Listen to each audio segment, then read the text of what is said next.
It's not too late at night. It's like 10 p.m.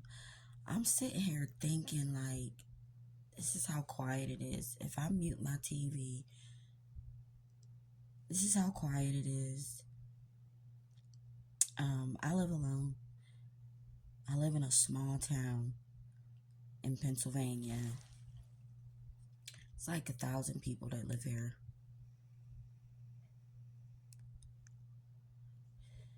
And I've lived here for 3 years. I'm just sitting here thinking, like,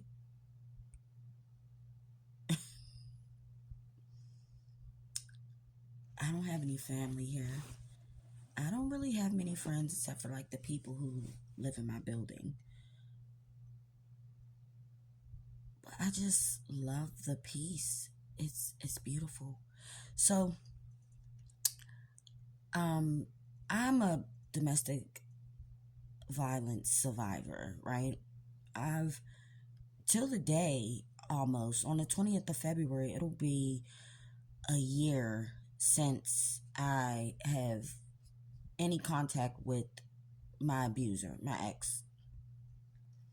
And I've been in my apartment for 3 years, this past December. So initially, I moved from a big city. I was in a relationship, an abusive relationship, one of many. But I guess I'll give a little context to this video because this is random. I legit was just sitting here thinking, like, um, so I lived in a big city.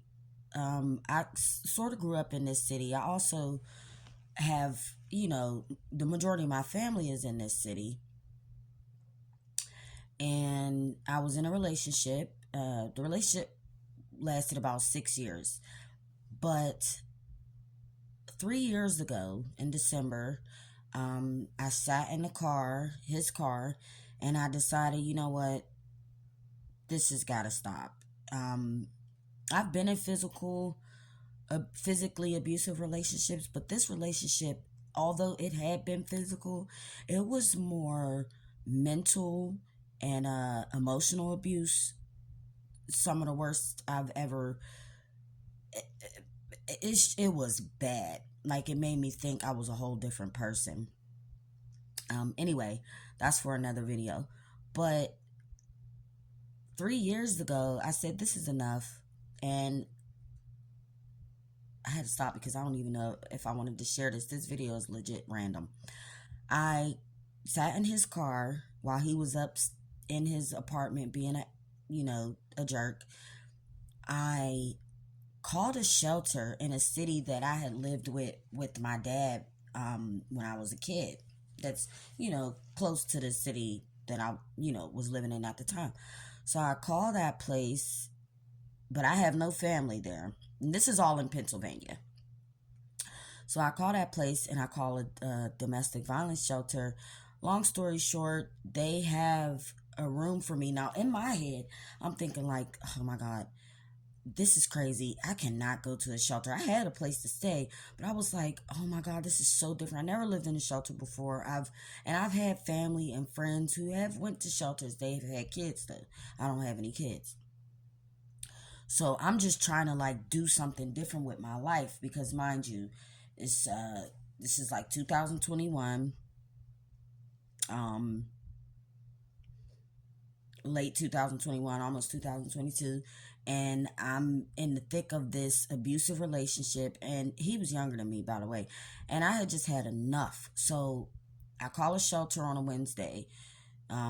They're like, come, we got a room. And I'm like, a room? We get our own room? They're like, yeah, we have a room. I'm like, oh, I have my own room. I'm there. Because that was my main reservation, was like, I don't want to be in a room full of girls and it's just, I got somewhere to live. It would have made me not want to go. So I got my own room and I'm like, well, I can't make it today. They're like, we'll hold the room for you. She got off the phone again, checked with somebody and was like, we'll hold the room for you. So I'm playing it cool. I'm not telling my boyfriend at the time anything. Mind you, we're getting into it every day. He's verbally abusing me, making me feel like crap. I'm trying any and everything to be a good girlfriend. I was sick. So the day comes and I leave. I was renting a room from a house of a longtime friend who rent rooms out.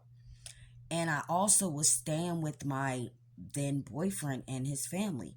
So I left most of my stuff at the room that I was renting. I took a few bags, my laptop, and I drove out to this place.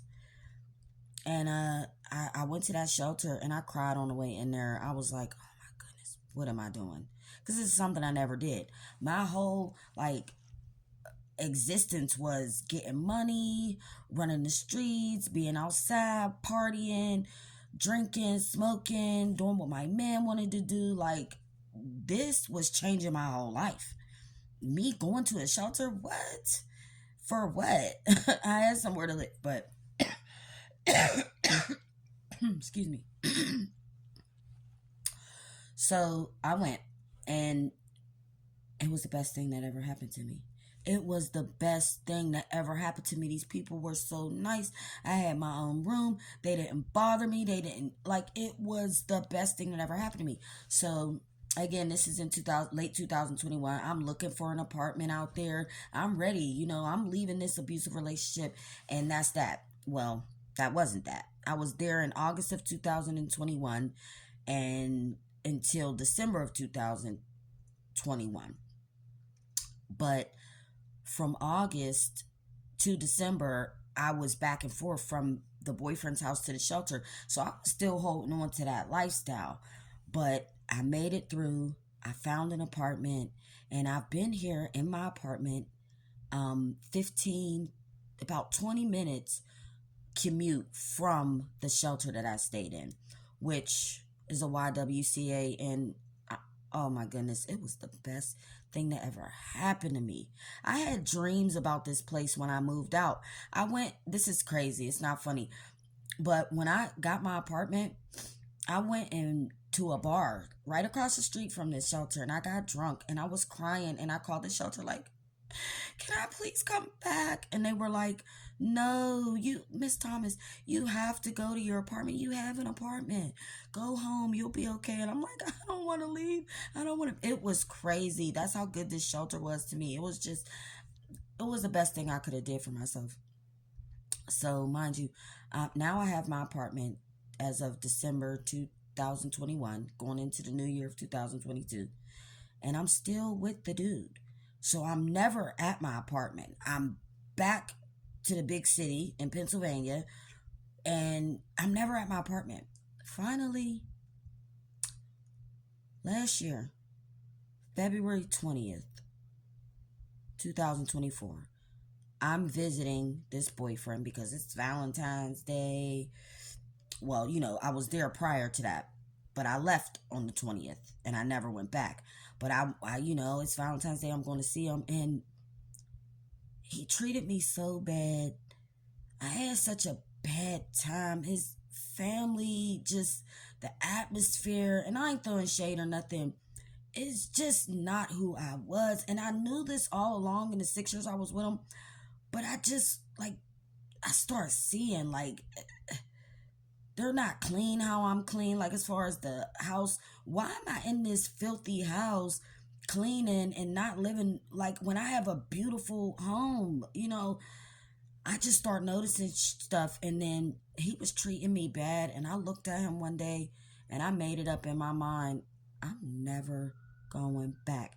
And that was February 20th of last year.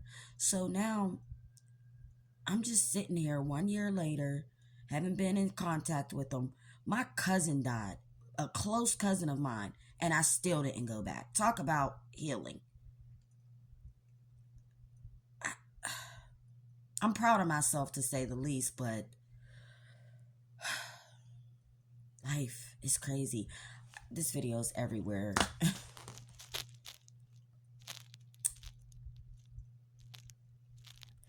Now I live here alone, and I'm building my life back up. I feel great every day.